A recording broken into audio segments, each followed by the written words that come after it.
আজকের ভিডিওতে আমি দেখাবো কিভাবে আপনারা রবিক্স কিউব মিলাবেন। রবিক্স কিউব মেলানোর জন্য কিছু সূত্রের প্রয়োজন আছে। সূত্রগুলো আমি এখানে দিয়ে রাখছি। আমি অবশ্যই মুখে মুখে যে সূত্রগুলো বলবো ওইগুলো আসলে মুভিংগুলো কিভাবে হবে এটা আপনাদের দেখাবো। মানে কোন সূত্রটা কোন দিকে ঘুরবে এটা আমরা অনেকেই জানি না। মানে এফ কি, আর কি, এল ইনভার্স, এই যেরকম F inverse R U, R inverse, U inverse F, মানে এইগুলো ইনভার্স মানে কি, আবার অথবা এই যে এফ মানে কি, ইউ মানে কি, এগুলো তো আমরা যারা নতুন তারা তো বুঝতে পারি না সহজে। যে এল মানে কি, ইউ মানে কি, এফ মানে কি, এটা আমাদের বুঝতে অসুবিধা। কারণ আমার নিজেরই প্রথম দিকে আমি ভালোভাবে বুঝতাম না আসলে এটার মানেটা কি। আমি প্রথমে আপনাদের দেখাই। প্রথমে আমি এফ থেকেই শুরু করি, না প্রথম ডান দিক থেকেই শুরু করি।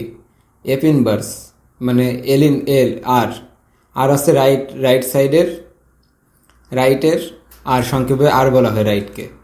আর বলে এখানে প্রয়োগ করা হয় যে right inverse, right right right inverse, এইভাবে বলা তো ধরেন সময় লাগবে, এই জন্য বলা হয় আর। আর হচ্ছে হলো নিচের দিক থেকে উপরের দিকে একটা ঘুরলে দিলে এটা হচ্ছে আর। মানে এই দেখুন এখানে নীল কালার আছে, নীল কালারটা উপরে উঠছে, এটা হচ্ছে আর, আর শুধু আর। আর যখন আমি আর ইনভার্স দেবো তখন এই যে এই কালারটা, এই হলুদ কালারটা আবার এই হলুদ কালারের সাথে মিশে যাবে, অথবা নীল কালারটা নীল কালারের সাথে মিশবে। এই যে আর ইনভার্স, এটা কিন্তু মিশে গেল। মানে রাইট সাইডের পয়েন্টগুলো নড়াচড়া করলে এটা হচ্ছে আর ইন, মানে রাইট ইনভার্সে আর। আর তারপর হচ্ছে হলো ইউ, উপরেরটা, উপরে হচ্ছে ইউ মানে আপ, আপ সাইড হচ্ছে ইউ। এই যে আপ ডান দিক থেকে বাম দিকে এই দিকে দিলে হচ্ছে ইউ। আর আমি যদি পিছের দিকে আবার দেই ওটা হচ্ছে ইউ ইনভার্স। তাহলে ইউ ইনভার্স।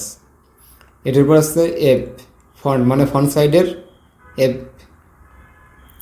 ফ্রন্ট সাইডে আমি যদি এটাকে একটা ঘুরলি দেই এটা হচ্ছে এফ।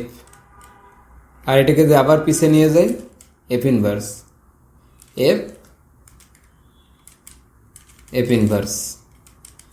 এটার পর আসছে লেফট সাইডে, মানে লেফট সাইড, এটা রাইট সাইড, এটা আমার রাইট সাইড, এই যে এটা রাইট সাইড, এটা হচ্ছে লেফট সাইড।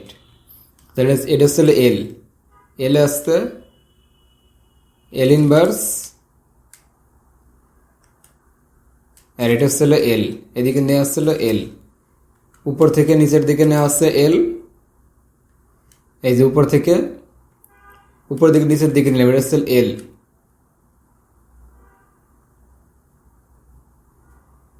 আমি এই যে উপরে আছে হলুদ কালারটা আমি এটাকে নিচে আনলাম, এটা এল। আর এই হলুদ কালারটাকে আমি উপরে উঠাবো, এটা হচ্ছে এল ইনভার্স। এটার পর আসছে ডি, মানে নিচের সেল হচ্ছে ডাউন, ডি। ডি হচ্ছে এই যে এদিকে দেওয়া হচ্ছে ডি, মানে এই যে দেখুন এই নীল কালারটা এই পাশে চলে আসছে আর লাল কালারটা ওই পাশে চলে গেছে, এটা হচ্ছে ডি।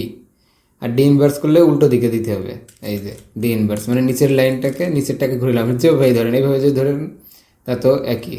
নিচেরটা ঘুরিলে এটা হচ্ছে ডি, নিচে যে থাকবে সে সব দিন ডি থাকবে, আর উপরে থাকলে সে আপ মানে উপরে থাকবে। আর পিছে এটা হচ্ছে ব্যাক সাইডের ব্যাক। এটা যদি আমাদের রবিস্কোপে এখন 3x3 রবিস্কোপে লাগে না, তারপর আমি জানিয়ে রাখলাম বি মানে ব্যাক সাইডের এইটা। এখন আমি সম্পূর্ণ রবিস্কোপটা মিলানো দেখাবো কীভাবে আপনারা মিলেবেন। রবিস্কোপটাকে এলোমেলো করে নেই।